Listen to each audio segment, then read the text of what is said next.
নমস্কার। আজকের আলোচনা ভারতের প্রধানমন্ত্রী নরেন্দ্র মোদীর সাম্প্রতিক সাইপ্রাস সফর নিয়ে। প্রায় ২৩ বছর পর কোনো ভারতীয় প্রধানমন্ত্রী গেলেন সেখানে। হ্যাঁ, ২৩ বছর। এটা সত্যি একটা লম্বা সময়। তো এই সফরটা ১৫-১৬ জুন ২০২৫ হলো। সেখানে দেখলাম প্রতিরক্ষা, নৌমহড়া, সাইবার নিরাপত্তা নিয়ে বেশ কিছু চুক্তি হয়েছে। একটা যৌথ ঘোষণাপত্র সই হয়েছে। এমনকি সাইপ্রাস মোদিকে তাদের সর্বোচ্চ বেসামরিক সম্মান grand cross of the order of ম্যাকারিওস ৩ সেটাও দিয়েছে। হ্যাঁ, সেটাও একটা গুরুত্বপূর্ণ দিক। কিন্তু প্রশ্নটা হলো, এতদিন পর হঠাৎ এই সফর কেন? এর আসল প্রেক্ষাপটটা কি? আসুন একটু গভীরে গিয়ে দেখি ব্যাপারটা। দেখুন, দুটো জিনিস এখানে খুব গুরুত্বপূর্ণ। প্রথমত, ভারত আর সাইপ্রাসের মধ্যে ঐতিহাসিক সম্পর্ক তো আছেই। সেই ঔপনিবেশিক আমল, নন অ্যালাইন্ড মুভমেন্ট, একে অপরকে সমর্থন করা। হ্যাঁ, সে তো বহু পুরনো বন্ধুত্ব। ঠিক, কিন্তু শুধু পুরনো বন্ধুত্ব নয়, এখনকার যে জিওপলিটিক্যাল সিচুয়েশন, সেটাও একটা বড় কারণ। সাম্প্রতিক পরিস্থিতি কিসের দিকে ইঙ্গিত করছেন?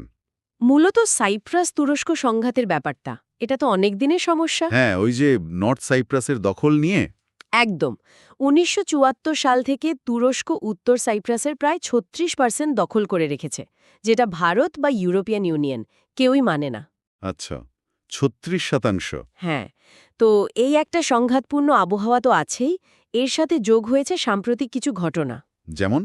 অপারেশন সিন্দুরের কোনো প্রভাব আছে এখানে? ঠিক পয়েন্ট।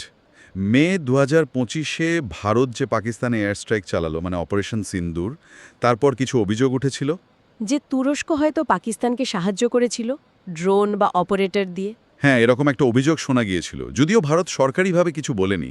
কিন্তু এই ঘটনার পর থেকেই ভারত আর তুরস্কের সম্পর্কে একটা টানাপোড়েন চলছে। বুঝতে পারছি।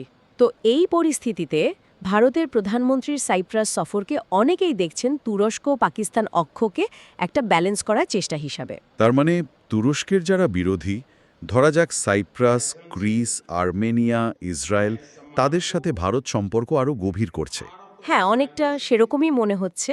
দেখুন, এই সফরে যে চুক্তিগুলো হয়েছে সেগুলো শুধু কথার কথা নয়। প্রতিরক্ষা, সামুদ্রিক নিরাপত্তা, সাইবার নিরাপত্তা, সন্ত্রাস দমন, নৌমহড়া বাড়ানোর কথাও তো বলা হয়েছে। হ্যাঁ, যৌথ নৌমহড়া, এই সব কিছুই কিন্তু পূর্ব ভূমধ্যসাগরে ভারতের স্ট্র্যাটেজিক উপস্থিতি বাড়ানোর ইঙ্গিত দেয়। আর এর সাথে কি ভারত মধ্যপ্রাচ্য ইউরোপ করিডোর আইমেকের কোনো সম্পর্ক আছে? সাইপ্রাসকে তো একটা হাব হিসেবেও তুলে ধরা হচ্ছে। অবশ্যই আছে। আইম্যাক তো ভারতের জন্য খুব গুরুত্বপূর্ণ একটা প্রজেক্ট, ইউরোপের সাথে বিকল্প যোগাযোগ ব্যবস্থা। ঠিক।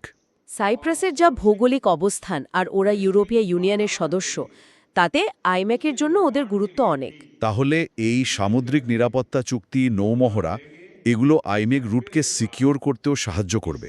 একদম। একদিকে যেমন ওই অঞ্চলে তুরস্কের প্রভাবকে কিছুটা কাউন্টার করা, অন্যদিকে আইএমএকেও সাপোর্ট দেওয়া, দুটোই হচ্ছে। তাহলে বোঝা যাচ্ছে এই সফরটা শুধু ভারত সাইপ্রাস দ্বিপাক্ষিক ব্যাপার নয়, এর একটা বড়সড় আঞ্চলিক এবং আন্তর্জাতিক দিকও আছে। নিশ্চিতভাবেই। তুরস্কের প্রতিক্রিয়া কি ছিল? তারা নিশ্চয়ই খুশি হয়নি। না, খুশি হওয়ার তো কারণ নেই। তুরস্ক এটাকে তাদের দিকে একটা বেশ কড়া বার্তা হিসেবেই দেখছে। এমনিতেই অপারেশন সিন্দুরের পর থেকে ভারত একটু দূরত্ব বাড়িয়েছে।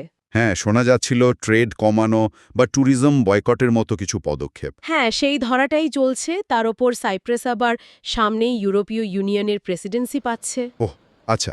তো এই সময়ে মোদির এই হাই প্রোফাইল ভিজিট তুরস্ককে কূটনৈতিকভাবে কিছুটা হলেও অস্বস্তিতে ফেলছে, বিশেষ করে পূর্ব ভূমধ্যসাগরে। তাহলে সার্বিকভাবে যদি দেখি, এই সফরের মাধ্যমে ভারত একদিকে ইউরোপ আর মিডল ইস্টে নিজের জায়গাটা শক্ত করল। হ্যাঁ, কৌশলগত অবস্থান যাকে বলে। অন্যদিকে আইএমএফসি বা ইইউ ভারত ফ্রি ট্রেড এগ্রিমেন্টের মতো বিষয়গুলোতেও গতি আনার চেষ্টা করল। ঠিক। আর সন্ত্রাসবাদ ও দেশের সার্বভৌমত্বের প্রশ্নেও একটা খুব স্পষ্ট বার্তা দিল। তাহলে মোদির সাইপ্রাস সফরকে একটা বেশ সুচিন্তিত কূটনীতিক চাল বলা যায়, বিশেষ করে অপারেশন সিন্দুরের পর তুরস্ককে একটা স্ট্র্যাটেজিক উত্তর দেওয়ার চেষ্টা। একদম তাই। এটা ভারতের বিদেশ নীতির একটা গুরুত্বপূর্ণ বাঁকও নির্দেশ করছে হয়তো। একদিকে পুরনো বন্ধুদের সাথে সম্পর্ক আরও মজবুত করা, অন্যদিকে নতুন পরিস্থিতিতে নিজেদের স্বার্থ রক্ষা করা। নিঃসন্দেহে এখন প্রশ্ন হলো, हमारी এই যে सक्रिय নতুন साझेदारी সমীকরণ তৈরি হচ্ছে, এটা आने পূর্ব वाले समय में ভূমধ্যসাগরের পাওয়ার ব্যালেন্স और আর भी ভারত नई তুরস্ক ऊंचाइयों সম্পর্ককে को छू ভবিষ্যতে लेगी। কোন দিকে নিয়ে যাবে? সেটাই, हम मिलकर এটাই এখন দেখার বিষয়। কেবল এই अपने অঞ্চলের देशों के রাজনীতিতে विकास को এর मजबूत প্রভাবটা करेंगे, কি দাঁড়ায় সেদিকে নজর बल्कि রাখতে হবে।